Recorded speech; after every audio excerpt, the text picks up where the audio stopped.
Hey guys, welcome to the next Spotlight Masterclass. Today we'll be talking about mistakes seasoned investors make. So, first of all, Amanda will be doing housekeeping as usual, and then we'll be getting into the subject. Thank you, Amanda. Yes. Okay. So we are part of your team, along with your broker, your accountant, and whoever else you use. Today's presentation is general in nature. So we haven't taken an assessment of your circumstances. If you are a seasoned investor, you may or may not be making these mistakes, and the advice we give surrounding them may or may not apply to you. So, of course, take what we say and apply it, using your discretion to your circumstances. If you do want us to take an assessment of your circumstances and give more personalized advice, then you'll have the opportunity to have a chat with Dragan. Yep. So today's spotlight class is on the mistakes that seasoned investors make. Most of you have been here before, you know these work in pairs.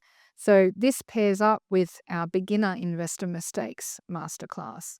So wherever you are on your journey, if you're having a sneak peek to, protect yourself from making these mistakes as you transition from going as from a beginner to a seasoned investor, or to see if you are making those mistakes, welcome. Yeah. And guys, you've got the QR code up. Scan that or go to propertysessions.com.au/15. Book a call with myself. You'll be speaking directly for 15 minutes with me. Have your questions ready. No matter what those questions are, I'm happy to answer, no matter how silly they are, you think. Ask them away. Ask them away? Ask away. Ask away. All right, a little bit about myself. My background, parents from former Yugoslavia. They migrated over to Australia in the 70s. Grew up part of my life in Redfern at my very young age. I was the only child of a loving household, I guess. Grew up in an area where I had kids around me, surrounded me that had, and I was the one that had not. Obviously the material stuff, but that sort of grew a bit of a fire in me. So when I got older, I would have a bit of a drive in succeeding. So started a business in the early 20s. A year after I started investing in property. Fast forward 20 years later, I've got a decent portfolio running this business now to teach people to invest properly with the right strategies and not make the mistakes I didn't when I first started investing. And one of the most important things is also teaching my kids not to make mistakes when that I did getting into their adulthood. So, Amanda, over to you. Yeah. So, like Dragan, I'm here, I suppose, for the same reason, to help people learn to invest without making those mistakes. And I was very fortunate that I was saved from making a lot of mistakes by my parents, who, like Dragan passing down to his kids, my parents passed their wisdom down to me. Unfortunately, that didn't come in the form of cash, but it did come in the form of good advice, which was just as, if not more valuable, because instead of giving the man the fish, you teach him how to fish. Mm-hmm. And that's exactly what my parents did. So, like Dragan, I've got nearly 20 years investment experience. I started very, very young.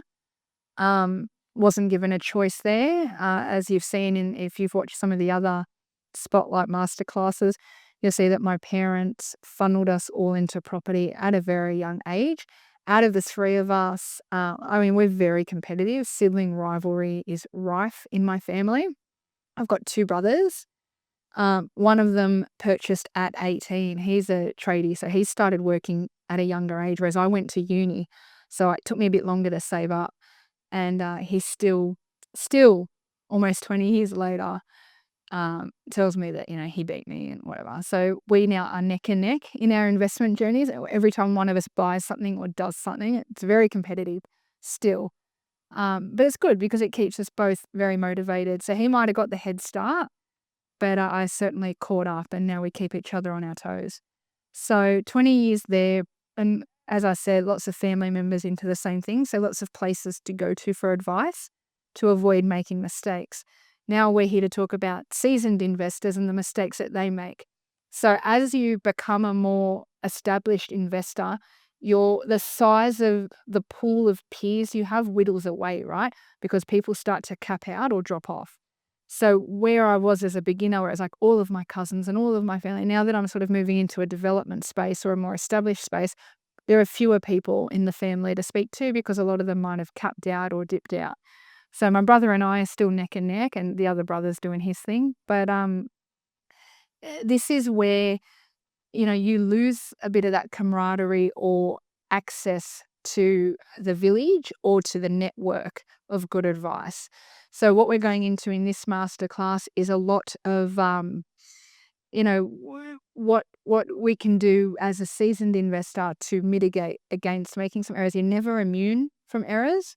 You are always a student on this journey. You never become an expert because the market's always changing. Things are always changing. COVID, if anything, taught us that. So you can never get too cocky in the property game. So we're going to talk about some errors that seasoned investors make. Yeah, one being overconfidence. Yes. Okay. Speaking of getting cocky, sometimes seasoned investors can get overconfident. Now, whether that manifests in the form of, they might start getting a bit loosey-goosey with the real estate agent and giving away too much information. I'm probably at risk of that because I start befriending them and then I tell them way too much. Or whether it's overconfidence in borrowing. They go, well, I've never had a problem till now. I'll borrow a bit more, I'll be right. That she'll be right attitude. Because they haven't had a setback before, they think that they're not going to have a setback. They think that they've reached a point where they're immune from setbacks. You're never immune. Anything can happen at any time. So you've got to remain sensible no matter how much wealth you've built. Just as you made it, you can lose it if you don't retain a sense of understanding risk. Yeah. So overconfidence can manifest in a few ways, whether it's loose lips, whether it's over leveraging, whether it's diversifying into something because you got bored of your old strategy. Sometimes after 20 years, you can get bored with buy and hold. I might give development a go, and then you've overcommitted to a development and stuffed it up. I know, I've seen them as well. For sure. Yeah. Massive one. Yes. Next one, not selling lemons. Yes. So people have this idea in their head of like sunk costs. I've already spent all this money. The market will grow. It'll come good. I'll hold on a bit longer. There is merit to holding on because generally markets will always go up.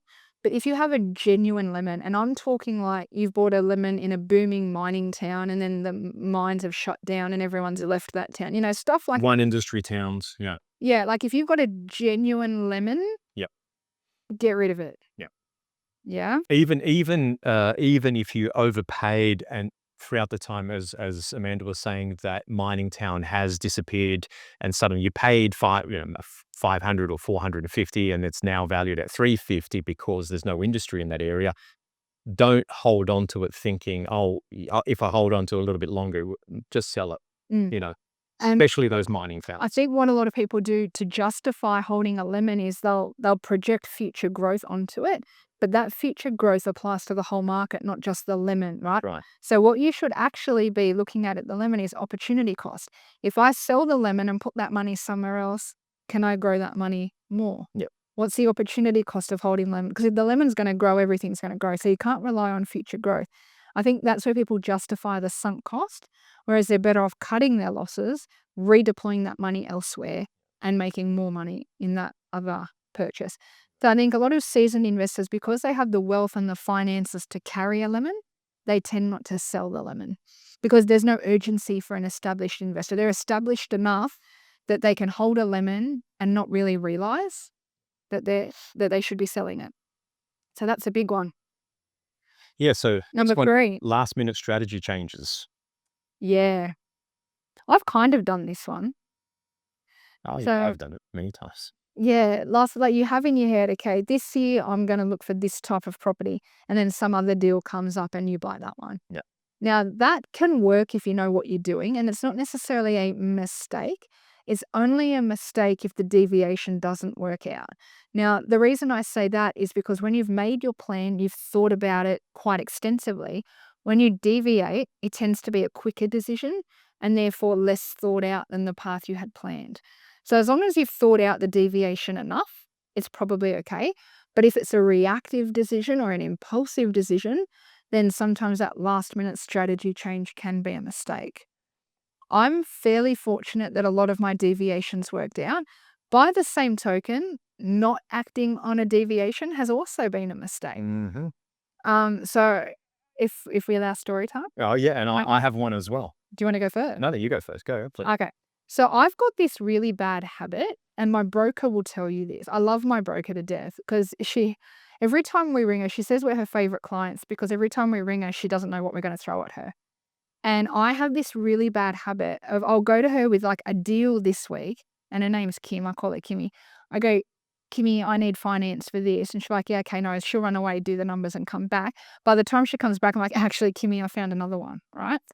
And then she'll be like, which one do you want? And I go, run numbers on both and we'll have a look, right? So Kimmy will go away and run numbers on both. And then she'll come back and she'll be like, yeah, you're good. And I go, can I do both then? And all the time, I always come, and she knows now, I always go, can I do both, right? And she'll run the numbers and come back and go, yeah, okay.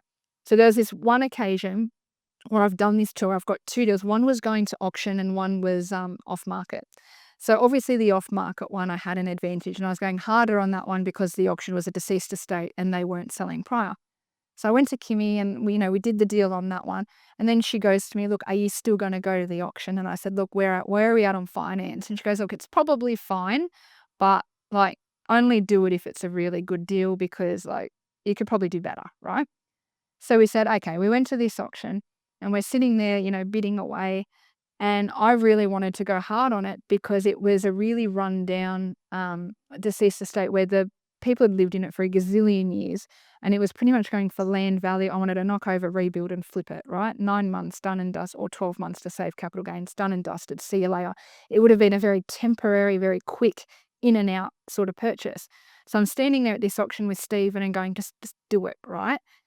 And he's looking at me going, "Oh, but Kimmy said that," he's very, numbers, "But Kimmy this, Kimmy" I go, "It's only for 12 months. It's okay. Just do it," right? Because 'Cause I'm the, you know? And we ended up not doing it. We were the underbidders and we let it go. To this day, like, it went so cheap because it was like a little dipper in the market and then the market took off again. So by the time we would have knocked down and rebuilt, we would have killed it. And we still look at that one, and that was very much a last-minute strategy change because I didn't plan to do a knockdown rebuild that year. The off-market one was a development, that was a subdivision. A knockdown rebuild at the same time as a subdivision would have been way off what we had planned for that year. Yep. But to this day, we still look back at that one and we go, "We should have bought it." Yeah. I've got one. It was an area near Balmain. If people in Sydney, I'm sure most people know Balmain, but it's closer to the water was Birchgrove. So this was a 3-bedroom terrace house, and it was right at the end. So it didn't have it was only attached to one other house. The lady that was living in there, she had it for probably about 50 years. It still had one of those, those old iron ovens with the chimney. Yes. It was one of those that was wedged into like looks like a fireplace somewhere in the kitchen. Anyway, I was looking at this, but there was another deal that I was working on, and still to this day, I so regret it. Anyway, um, I was talking to the agent, and she was saying to me, "Oh, what would you offer?" And me being an opportunist, I go, "Oh, I would pay 1.5, knowing that I know that property's worth 2 million minimum." Okay. Um, Finding out what's her reason for sale. She's, going into a nursing home and all that sort of stuff. She probably bought the place for like 50 grand, back in the day, if not less. Um, and I'm like, yeah, I'm sort of working on another deal. And I did my calculations and I thought, okay, so to really renovate this place is going to cost me, 300 grand. And I'm talking really good quality renovation. Down the road, uh, I think it was about a year or so, maybe less than a year, sold for just under $3 million. So if you do the maths, now this was even in a better position. It was slightly internally bigger by 30 square meters. The layout was nicer, and it was more on top of the hill than the other one. So it would fetch more. Mind you, that one was renovated probably about 5 years prior. This would have been a new renovation. So you could automatically do the maths, spend 300K all in cost. And I thought, you know what? It's going to auction. It's coming in next week in auction. They're not going to take um, any last minute offers, and it's definitely going to go for over $2 million. That time was out of my budget. And and what happened 2 days later, the agent calls and he looked, there's another deal, another person that's going to make an offer. They might take it. And I was like, let it go. Anyway, it went for 1.5 million. Oh, no. And I'm like, are you kidding me? And so cut a long story short, I would have made $1 million within about 6 months, Oh, no, that's annoying. thereabouts. So yeah. So when you think it's not going to happen, push through it and just just push through it. Don't assume is what I say, Yeah. and So that to this day haunts, but it doesn't haunt. yeah. There's deals to be made all You the always time. think of the ones that got away, Yeah. And it was, not just in property. No, Yeah. kidding. and she actually the agent turned around. I took the offer to the client thinking, oh, they're just going to wait for the auction and and she was shocked. She goes, I'm shocked she actually took that price. Anyway. So last-minute strategy changes can work for or against you, and avoiding a strategy change like we did can work against you as well. So as a seasoned investor, you do get to the point where you're making decisions on the spot. Some of them will land, some of them won't. Yep. Like us, the ones that you miss, the ones that got away will haunt you. That's okay. You got to make peace with it. There I am being a hypocrite. I can't make peace with it. They sit in the back of my mind rent free. But that is something where, by the same token, if you were to jump in impulsively on something as well, you can also end up with a lemon, and we know what happens with lemons. Yep. All right. Seasoned investor mistake number 4. Yes, underestimating risk in bull markets. I mean, Yeah. So when the market's growing and everyone's making money, and this is what happens, right? When people are making money, they're very vocal about, I'm talking about like just regular people at the family barbecue. People are very vocal when they're making money, not when they're losing money, right? So in a bull market, it tends to be a social topic that comes up, right? Oh, so-and-so just bought a house, or they're moving, or they've refinanced and bought a boat or whatever, right? We hear about it because everyone's doing it. So what can happen to an investor if you've watched our spotlight class on timing the market? As a good investor, you're not buying into a boom. Your buying's already done, right? As an investor, you're riding the boom up, maybe selling your lemons in the boom, but you're not actually buying. Everyone around you is probably buying because there has to be buyers in the market to be driving it up, right? So you're probably coming across a lot of people who are buying and selling and making quick money in quick time because they're only talking about the wins, right? They don't talk about the losses.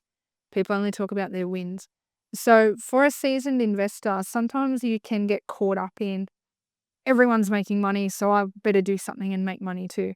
So they'll underestimate risk and they'll dive in, not necessarily out of FOMO, but just because they think the gravy train's going to keep going. Yeah. Right? Every boom eventually comes to an end. Okay. So as an investor and as a seasoned investor that's lived through a couple of property cycles, you might stuff up your first boom, but by your second or your third boom, then you'll know how to handle a boom, right? But if your investment journey sort of starts right after a boom, and then your first boom is like 8 years into your investment journey, and then your next boom is like 18 years into your investment journey, then it probably takes you a good 2 decades to get a boom right, right? So you've got to be really careful that you know what to do when everyone around you is doing something different to you. Yeah. Okay. Did you want to add anything to that? That No, no, one's sort of, yeah. That one's more of a do the opposite of what everyone else is doing, even though it's really hard to do that because you see everyone else around you doing well. yeah, yeah. What was that? What's that great investor's name again? He has a quote. I think you mentioned it before. Me? Um, Which one? What's the quote? oh, I can't remember now. I know I've been talking about. Oh, There. whenever the camera is on recording, Very cool. I go blank. So Something about bull market. no, he's the investor that had the Volkswagen for most of his life. I think it was a Volkswagen. This is going to bug me now. Oh, he's one of the greatest investors. Still alive. Investor? Buy when Joe. Oh, when others are fearful. fearful. Yes. Yeah. Okay, so I don't need to What's his name again? buy when others A fearful. Wow. That's his quote. fearful. Warren Buffett. Warren Buffett. Sorry. I always forget stuff when the camera's on live. See, I grew up with that quote from my dad. I don't even attribute that to Warren Buffett. Yeah, that's Warren Buffett. Yeah, see, to me, that's just dad's voice in Yeah. there. Maybe we should, We should get my dad in here to give all, like, just to Hey, why parent everyone, why not? because I had to cop it growing up. You know what? We're looking to do a podcast, soon, or continue my old one, I should say, that's still lingering there, to revive the old one, and maybe you should get your dad there inside. Oh, mate, do you really want to open that can of worms? I would love to. I would love to hear all the stories, and Steve. And my mum. Oh, and Steve. Yeah, well, you know what? They're all different. Like, Mm. if I can deviate again, my dad was like you, right? So he had to do it all on his own. And like his parents were a little bit involved, but not really. My mum, if you've seen our other master classes, you'll see that my mum was one of 5 kids where her mum was widowed at a young age. So mum was always very independent and business minded. And then Stephen's coming from like another background again. Yeah. So all 4 of us are very passionate but very different Yeah. in the way that we approach property. So you put us all in one podcast, like we'd probably kill each other, but it would be very Diverse, very diverse. yeah, because one of you as an audience, like you guys as clients, would relate to one of us. Yep. You know, Yeah, for sure. I think it would be It'd be a good thing. I think we should, definitely. Anyway. Mum and dad would I don't know if the stories will come out. They'll tell everyone what I was like as a teenager. All right. A seasoned investor mistake number 5. What is it? What is it? You can't read this. Yeah. Tax inefficiency. Come on, I can't read it. I just wanted to put you on the spot. It's too many vowels. See how as soon as I said he couldn't read it, he instantly gave the answer because his ego couldn't handle me thinking he couldn't read it. No, I want to. Anyway, no.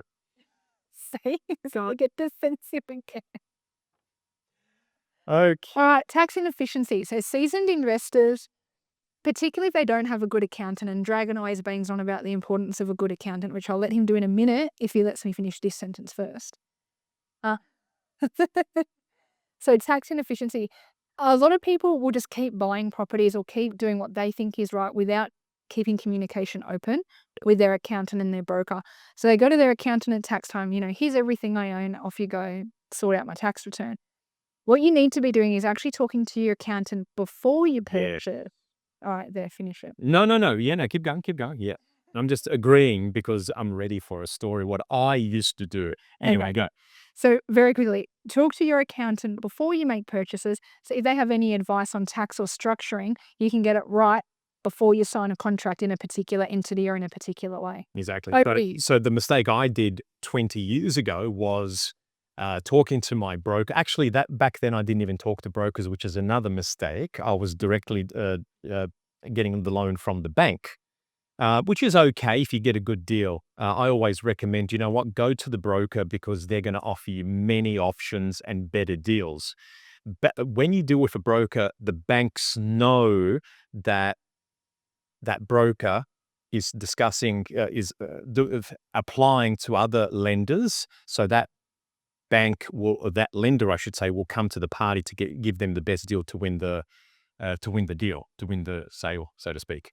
Anyway, going back to what I was saying, I used to have my maximum borrowing capacity, go out and buy the property and then say, hey, accountant, this is what I purchased. And that accountant would like scratch their head and go, oh my God, what have you done? And like, what do you mean? And then excuse my language, the shitstorm would come after that. So, Yeah. Advice, exactly what Amanda was saying. Chat with your broker, chat with your accountant at the same time. In fact, I would even say have them talking together in a little, back and forth email and discussions before you make that purchase. Build a good team is basically the moral of that story. And have people that will take your calls when you ring them. Yeah. You don't want to get stuck on the phone or have to, book in a formal appointment. Try and build a rapport with your whole team. And if you're a client with, repeat and good business, you will build that rapport and that exposure to them. Yep. Where if you ring them, they'll pick up and you can ask a quick question or, they'll work together. Build a good team where, like Dragan said, if they're in direct contact with each other, if they're open to that, you have your buyer's agent, your broker, your accountant, whoever. That's right. It makes it a really well-oiled machine. Yeah, and that's right. And even look, even if you're at that process, yes, you are talking to your broker and your accountant. It's also, you know, you'll always have my details, my contact details. You'll make a call with myself when you're looking at a particular property. I have a lot of clients that to this day, they've purchased several properties, but now they're at that point where they're doing it themselves. They know, where to look at, what to purchase. They still give me a call and ask for some advice, and I'm happy to give it. At the end of the day, I want the best for them. So should your accountant, so should your broker. So it's very important to have that team together. And I'm so glad you brought that up because that's the point of these masterclasses, to get you to the point where you are self-sufficient so you can do it on your own. Yeah. As a teacher, and my background is as an English teacher, a good teacher always makes themselves redundant so the student no longer needs them. Yeah. And that's what as much as our business model should be about prolonging business, there's always a new generation of buyers coming in, right? So the idea is you want to make your current students get to a point where they can graduate and go off and be seasoned investors, Exactly. not making these mistakes. And then the new wave of buyers can come in and be taught. Yep. So our business model is very much based on education because your investments have to pay off, right? If we're selling you lemons, our business model fails quicker than if we're making you self-sufficient. Because when it's self-sufficient, everything becomes, like we said, a well-oiled machine. Everyone's doing their job well. Exactly. All right, seasoned investor mistake number 6, Holding too many assets. diversification. Diverse. Interesting word. I like a good little punny thing.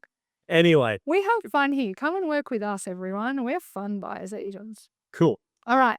So, seasoned investor mistake number 6, holding too many assets. So, instead of diversifying, you're diversifying.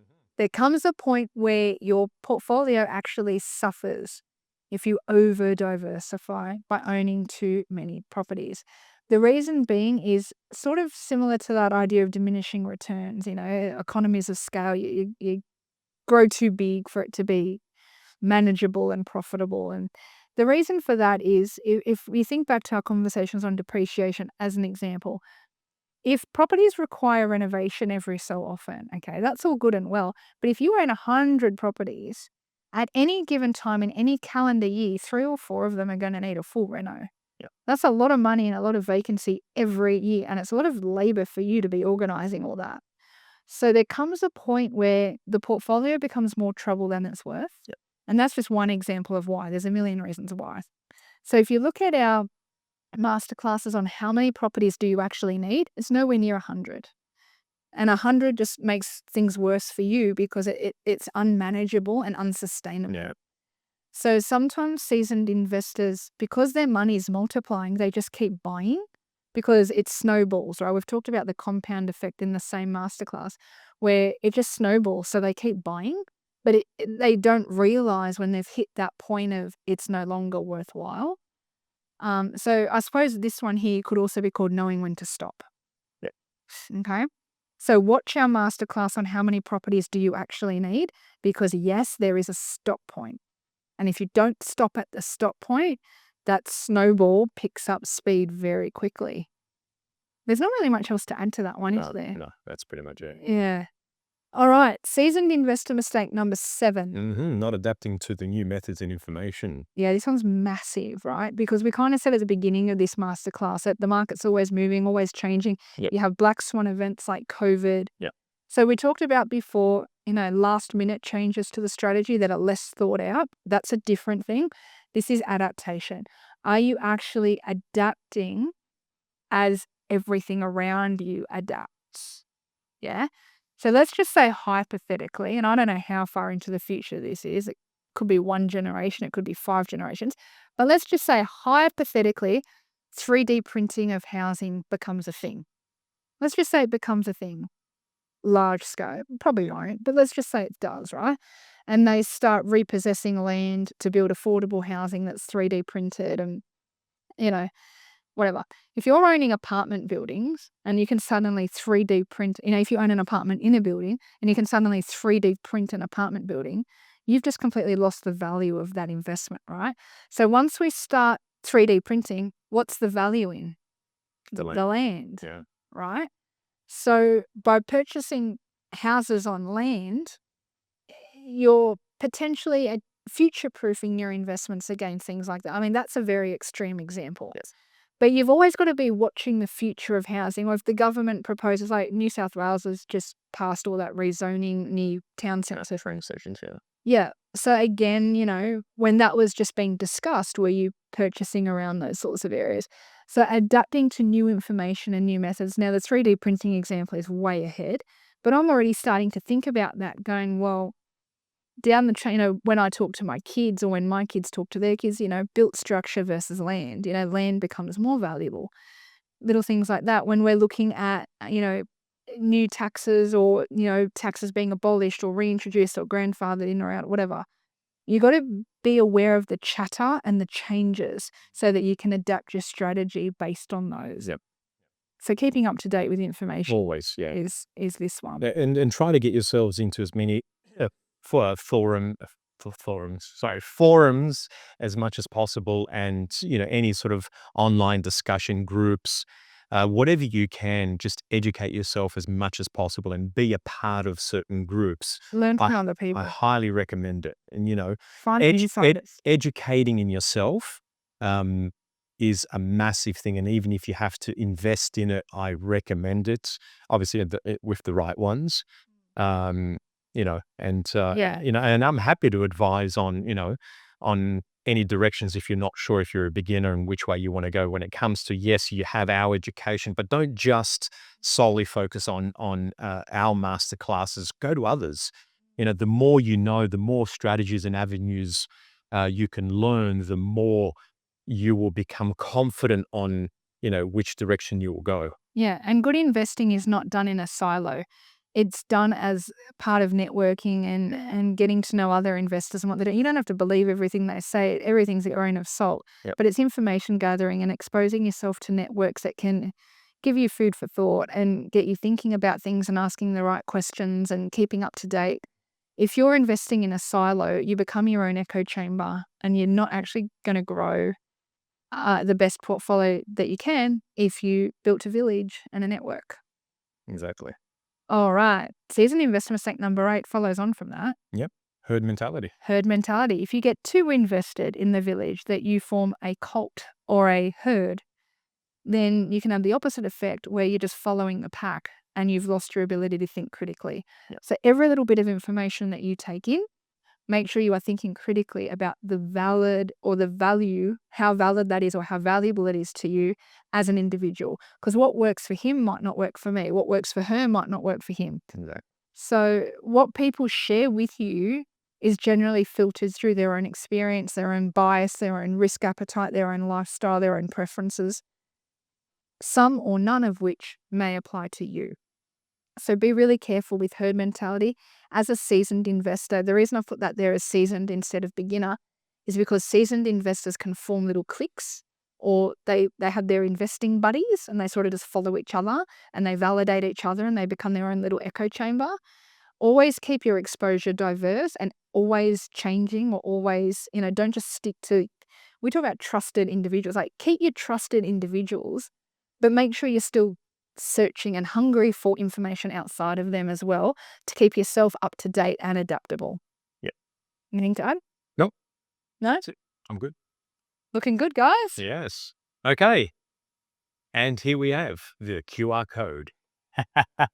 Guys, scan the code or go to propertysessions.com.au/15, book a call with myself, have your questions ready, no matter what those questions are. I'm happy to answer them for you.